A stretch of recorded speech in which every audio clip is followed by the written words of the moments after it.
Hey everybody, if you're sitting around moping and feeling sad and wondering what are you going to do because your kids have parted ways, and you're thinking, gosh, if my kids don't like me, I find it hard to believe anyone else does.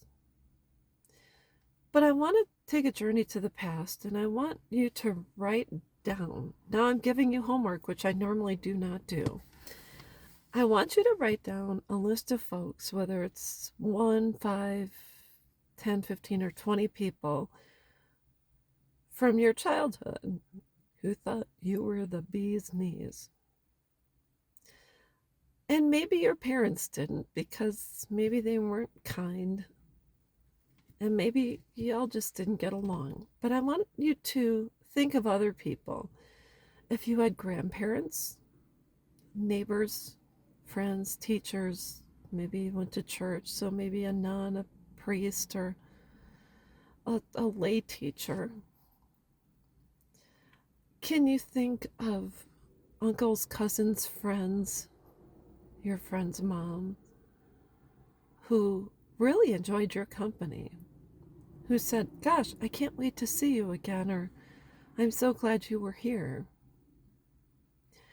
And I'll tell you, one of the things that I chose to do was dive into my past. Prior to having children, I sought out friends from the military, childhood, from grade school, high school, neighbors, etc. I've visited with previous teachers. Um, I realized how absolutely blessed I am.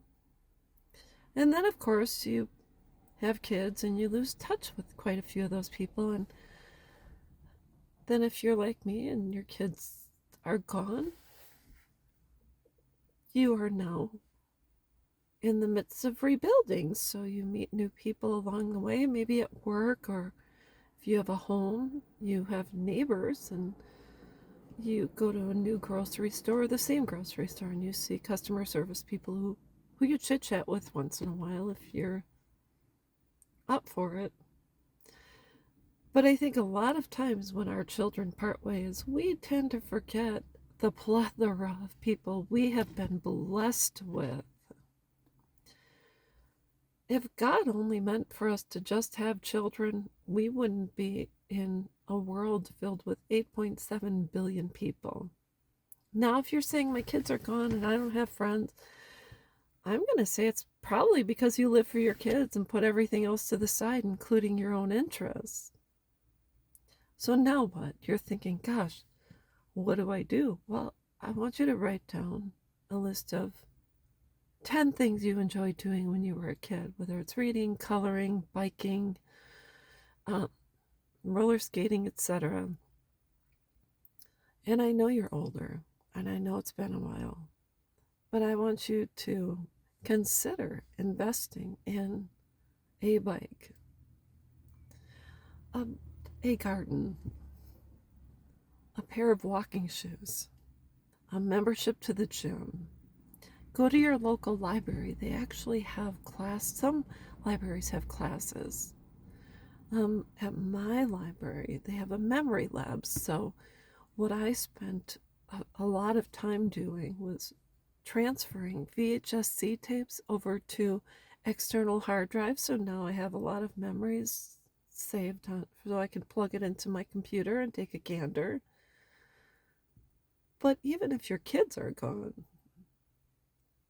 there's other people out there who probably like you if you're a nice person. So anyways, think about it. You don't have to do anything in particular to get people to like you if you have a good heart. Chances are someone will be drawn to you. Even if it's not a someone, maybe it's an animal. Maybe you feed the squirrels, just throw out some peanuts or put a bird feeder out. You'll have birds that come to the yard. Or a friend of mine walks her neighbor's dog. So offer to help someone else. I mean, make yourself useful. That's all there is to it, and I will be back.